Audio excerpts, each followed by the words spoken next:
Hey, what's up? It's your boy KJ, the host of the Broadcast Podcast SL Sports Language, giving you the livest, latest news and information about sports. Now, if you disagree with what I say, debate me about it. If you have an opinion, debate me about it. If you don't like what I said, debate me about it. By the way, speaking of debate me about it, put it in the comment section. Oh wait, the comment section up, like, comment, subscribe, and get your notification about every new SL Sports Language content, post, and new information about sports. So, let's get this thing started. So now we on my man, CP3, Chris Paul, coming out of the dirty South, Winston-Salem, North Carolina, you know what I mean? Went to Wake Forest, one of the best to ever do it, one of the best point guards, aka point guards. We talking about from the New Orleans Hornets. Yes, I did say that for all you newcomers to the NBA. Before, you had the Charlotte Hornets in Charlotte.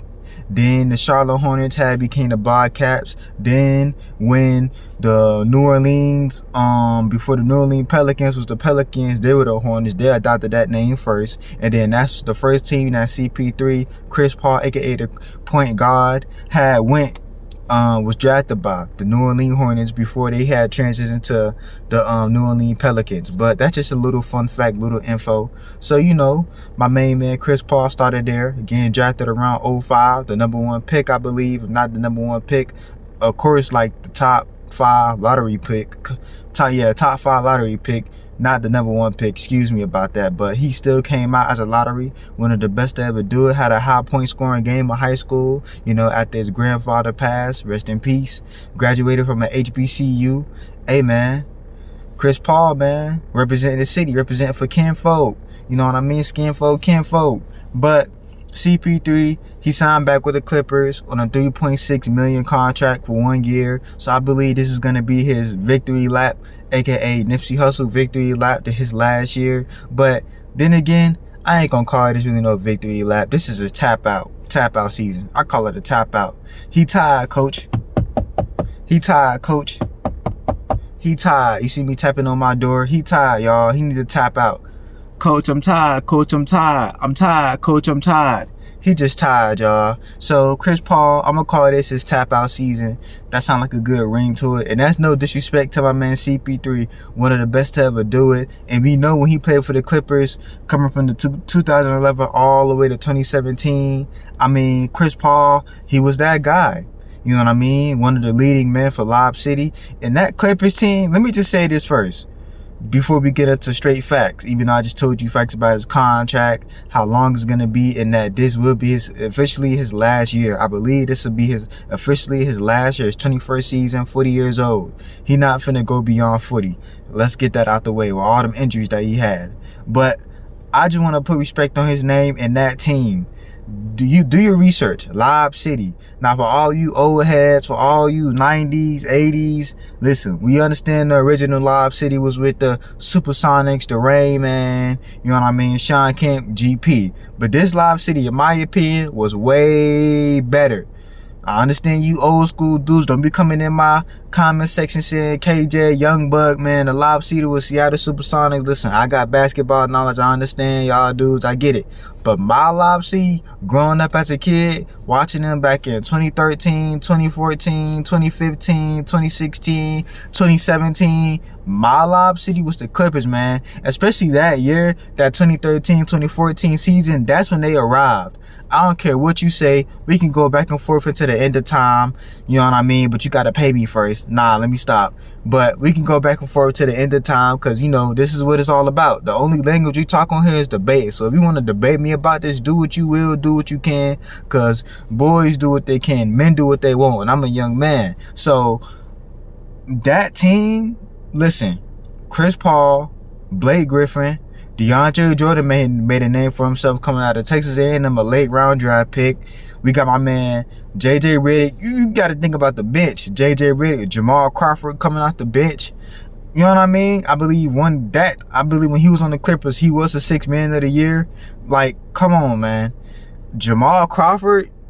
So you got to think about it. You got CP3 starting, then you got Jamal Crawford to keep the tempo up coming off the bench. That's equivalent to the 2011 OKC Thunder's team, a 2012 Thunder's team with Russell Westbrook starting and then James Harden coming off the bench, keeping the tempo up.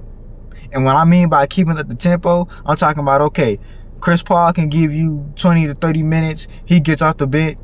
He goes to the bench, right? Whether the Clippers are leading or whether the Clippers are behind by a couple of points. Okay, Doc Rivers will call in Jamal Crawford. Hey, bro, you got to bring this team back up. Jamal Crawford, energy, crossover, moving the ball, keeping that tempo up. Because not only do you have an all-star player starting, but you have an all-star type of caliber player coming off the bench. I mean, that's peanut butter and jelly. That's a coach's dream. So you got Doc Rivers, who's the head coach, which is, let's be honest, this is Doc Rivers' last best coaching years on paper. That's another thing. We can go back and forth about that. This is his last few best years on paper. And what I mean by that is, when Doc Rivers was coaching the Boston Celtics with that big three, with KG, with Paul Pierce, with Ray Allen, then you had Rajon Rondo, which arguably made it a big four. They won that championship. They made at least 2 NBA Finals appearances in 2008, then in 2010. So they're 1-2 when it comes to the NBA Finals, with his stat sheet. So when he went to the Clippers, this was like, man, this is a good job. This is something, right? This can be it, right? And then with the roster that he was gifted with, plus he coached, and then you got to think about this team. I feel like this team was the last team to ever showcase that this is a big man's game. Yes, I repeat, we can go back and forth on that. This team was the last team to showcase that this is a big man's game with DeAndre Jordan and Blake Griffin.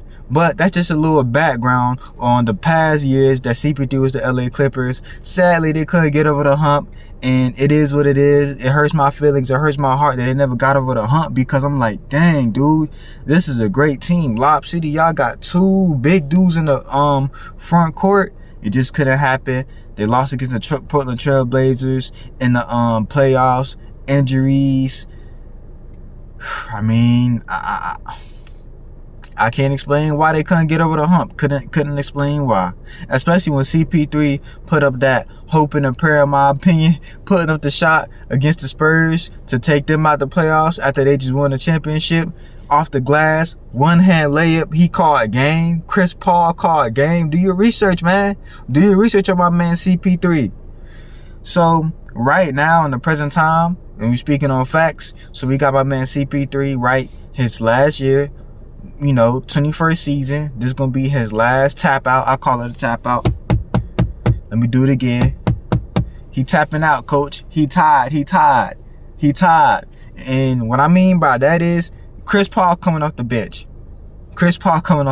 Ain't no way Chris Paul gonna start. He can't. And here's why I say that. You got James Harden. He likes to have his hands on the ball, which is a point guard / shooting guard. Bradley Beal coming in. He likes his hands on the ball, even though I feel like he can move off the ball. He nice with it.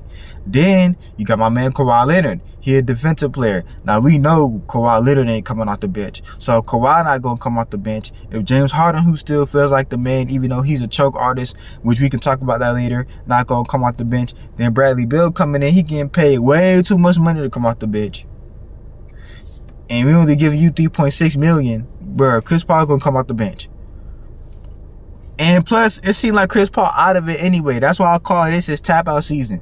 He seemed like he out of it. Now, my opinion, if I was Chris Paul, I would have just retired off rip. Why go back to the LA Clippers? You're not gonna win a chip there. Yeah, I said it. You're not gonna win a chip there. In my opinion, this is not gonna be a Cinderella story. And the reason why I say this, because let's speak factually. Because this is gonna be a part 2 to this video on why Chris Paul couldn't make it far in the playoffs, and also why this team isn't gonna work. For some reason, the Clippers just never work. They always gonna be the little brother to LA Lakers. But with new stadium, with the new logo, with everything, the Clippers still not gonna win the finals. Not with this team. And here's why I say that. So with Chris Paul, he brings veteranship to the team. He's familiar with he's familiar with the front office. He's familiar with the city of LA. They cool with him. And I believe he went back just to come back. Same thing with Damian Lillard, because he's used to the area. He's used to the neighborhood.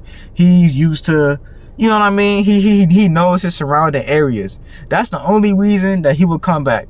He's tapping out. He knows the surrounding areas. And why would he tap out in another area or tap out in another location or a city that he doesn't know? Because when you go to another city or another location, you gotta look for an apartment. You gotta know your way around. You gotta know where the arena's located. Then you gotta get used to another new staff, new coach.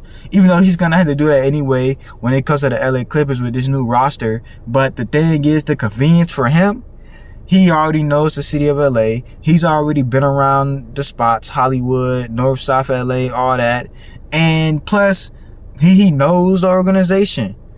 And I'm pretty sure he got money like that. So I'm pretty sure he got a cribbo, got a mansion out there.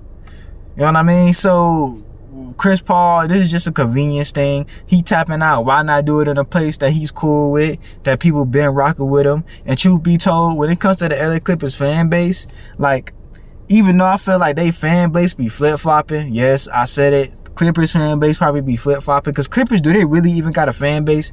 Because when you talk about LA, we talk about the Lakers. We're not talking about the Clippers. Who's to say these people just go out to the games just so happen to watch the Clippers? Now, since they got their own stadium, we're going to see how deep their fan base is. But the fan base already knows him.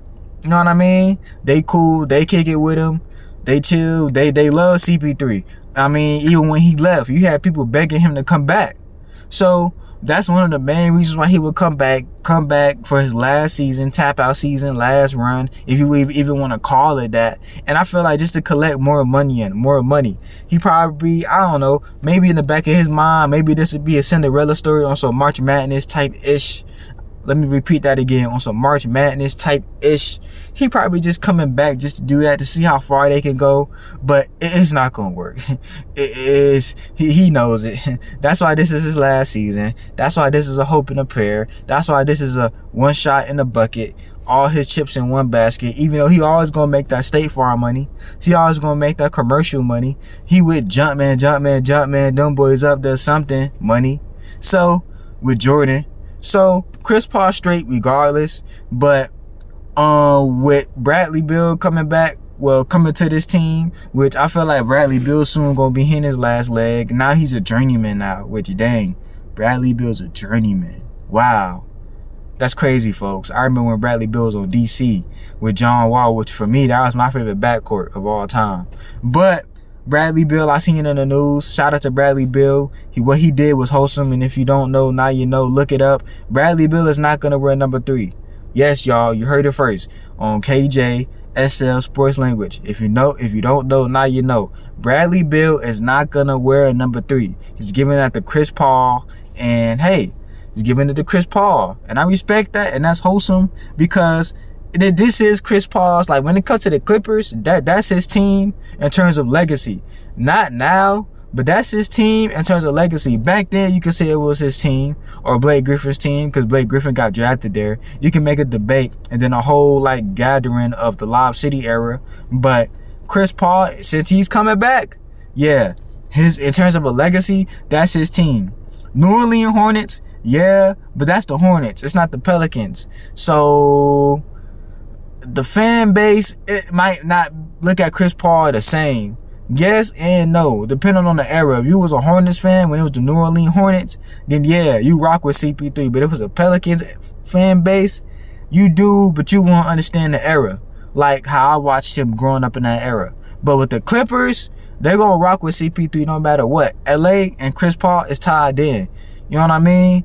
He like one of their homies. He not on the caliber of a Kobe, but he was on the caliber of he a part of the LA history. So you got to give it to him. So I respect that, because if Bradley Beal is giving that number to CP3 and say, man, that's your number when you come back, I ain't even gonna touch number 3. Who's to say they're not gonna put his number up in the Raptors? Who's to say they're not gonna retire that number? And I believe they will. But for the most part, man, this team is not gonna work. This team is not gonna work. It's just not gonna work. Y'all can't go back and forth with me no matter what. Y'all can say what y'all want no matter what, but this team not gonna work. This Clippers team not gonna work, and that's gonna be my next video. Clippers team is not gonna work, y'all. And the only reason why I say that is because all these all-stars gonna want their hands on the ball. Besides Kawhi Leonard, I don't see Kawhi Leonard wanting to hog the ball like that. He more of a defensive player, and he can make he can make his offense out of his defense, and that's what makes him one of the best. That's why they went on that run in the 2019 Toronto Raptors, him moving off the ball, him creating offense out of his defense. That's why he became so special, whether it be the 2013 finals with the Spurs that they lost against the Heat, or the revenge tour, or with the 2014 NBA finals with the Spurs under Greg Popovich. So Kawhi Leonard, I'm good on. But then again, Kawhi Leonard don't be wanting to be on the court. Kawhi Leonard look like he don't want to touch the floor. So I don't even know if I'm good on him. Like, Kawhi Leonard be feeling like, oh, I'm just here in LA chilling, getting money. It's like Kawhi Leonard don't even care about the game like that no more. And I'm not saying he plays lazy. I'm just saying Kawhi Leonard be acting like it's whatever. Like, and I'm going to get into more detail on part 2, so y'all stay tuned. But this is my video. It's your boy KJ, the host of Livest Broadcast Podcast, SL Sports Language. I'm here giving you the latest, livest information and news about sports. If you got something to say, or if you disagree with what I say, debate me about it. Hold on. If you got a different opinion, debate me about it. If you don't like what I said, debate me about it. But speaking of debating me about it, put it in the comment section. Oh wait, the comment section, yeah. Like, comment, subscribe, so you can get your livest, latest, newest videos from SL Sports Language. And it's your boy KJ, and I'm out.